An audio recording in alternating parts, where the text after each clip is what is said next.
राम मंडळी, next generation farming या YouTube चॅनलवर मी अमोल काकडे तुमचं सहर्ष स्वागत करतो. आजचा विषय की टोमॅटो हा हिवाळी मोसम मध्ये कोणी लावायचा किंवा टोमॅटो का लावू नये आणि लावायचा असेल तर काय काय काळजी घ्यायची. तर विषय घेण्यामागचं कारण आता जे बाजारभावाचे मी व्हिडिओ मांडले दोन, त्याच्या अगोदरचा जुना एक्सपिरियन्स, म्हणजे आता असं नाही की आताचाच विषय. माझं वय 35-36 रनिंग आहे. जन्मच माझा टोमॅटो शेतात झाला असं म्हणते, कारण 1988 पासून वडील टोमॅटो करतात आणि लहानपणापासून टोमॅटो मध्ये खेळलेलो बागडलेलो आहे आणि शिक्षण टोमॅटोच्या भरोशावर झालंय. त्यामुळे या क्षेत्रात बऱ्यापैकी एक्सपिरियन्स अनुभव आहे, वडिलांचाही अनुभव पाठीशी आहे. तर एक व्हिडिओ बनवावा म्हटलं शेतकऱ्यांसाठी की टोमॅटो कोणी लावावा. पहिलाही माझा एक जुना व्हिडिओ आहे, त्याच्यानंतर हा एक व्हिडिओ म्हटलं करायची इच्छा झाली की आता हिवाळ्यात टोमॅटो कोणी लावायचा, काय काळजी घ्यायची लावायची असेल आणि लावू कोणी, म्हणजे कोणी लावायचा नाही. हे बघा शेतकरी मित्रांनो, सध्याचा ज्वलंत प्रश्न काय झालाय, टोमॅटोची आशा किंवा कमी क्षेत्रामध्ये जास्त पैसा मिळवून देणारा टोमॅटो हे एकमेव भाजीपाला पीक आहे.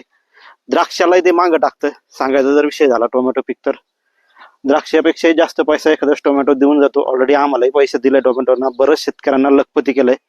आणि टोमॅटो असं पीक आहे की एखाद्या रोडपती बी करू शकतं.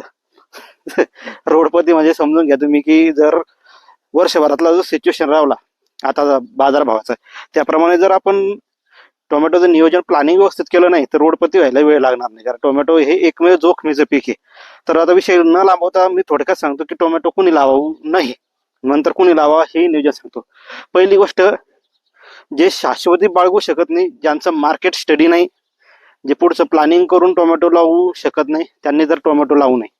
नवीन असाल, जास्त पैसे खर्च केले आणि जर नुकसान झालं आणि नुकसान सहन करण्याची क्षमता जर आपल्यामध्ये नसेल तर टोमॅटो निश्चितपणे तुम्ही लावू नका. म्हणजे माझा थोडा स्वभाव खरं बोलण्याचा आहे, पण वैयक्तिक राग येऊ शकतो. जर आपल्याकडे तेवढी ऐपत म्हणजे ऍज अ गरिबी किंवा श्रीमंती नाही म्हणत मी तुम्हाला, शेतीची जिम्मेदारी घेताना आता शेतकऱ्याची एक ऐपत नवीन शब्द तयार झालाय की जोखीम.